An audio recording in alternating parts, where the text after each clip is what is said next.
So, hi everyone! Magandang umaga! Samahan niyo ako dito sa mundo ng aking pagbablog. So, subukan natin yung mga bagay na ganito na malay natin dito tayo umunlad.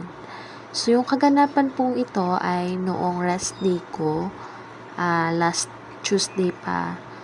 So, ito yung mga namimiss kong gawin sa buhay ko nung nung elementary ako, high school ako. Yun yung pagwawalis sa likod bahay at pagsusunog ng mga tuyong dahon, no?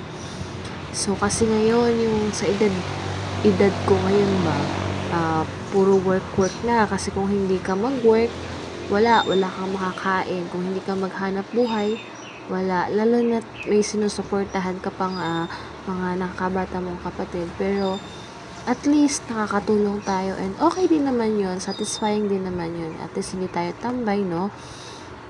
So, ayan. Favorite ko tong gawin nung high school ako pagka uwi ko ng bahay. Yan yung agad yung ginagawa ko. So, ito yung bahay talaga namin. Kasi ngayon, nag-uupa lang kami dyan sa harap niyan mismo na bahay na yan. So, kaya ako nagsisikap sa trabaho para mabuo yung bahay na to paunti-unti. And ngayon, medyo, na siya, may improvement na. And minimaintain ko lang yun na malinis para at least maganda tingnan at hindi pa mahayay ng kung ano-anong mga hayop like ahas kasi nga likod to ng yung likod nito is medyo kasulok-sulukan na, bundok na.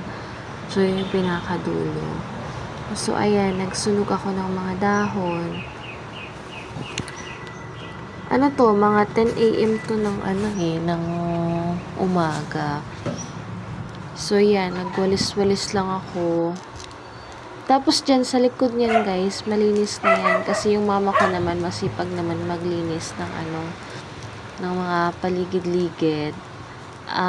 Yung mga dahon-dahon ba? Kasi, medyo hindi na to natambayan nung wala pang bubong. Bago lang kasi yung yero dyan namin.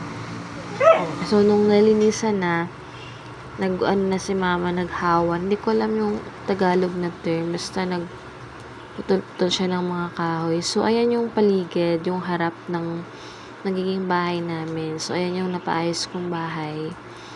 Yan. Yan siya. Maaliwalas na siya tingnan. And, konting sikap pa. Matatapos ko din yan. So, i-guide tayo ni Lord. Hindi niya tayo pababayaan. Matatapos ko din to. So, kaya pinasok ko tong vlogging para makatulong pa. Nakalimutan ko, may bisita pala ako yung mga elders. So, gusto nilang magwalis. Kaya, go, ayan. At least, medyo naibsan yung ating gawain.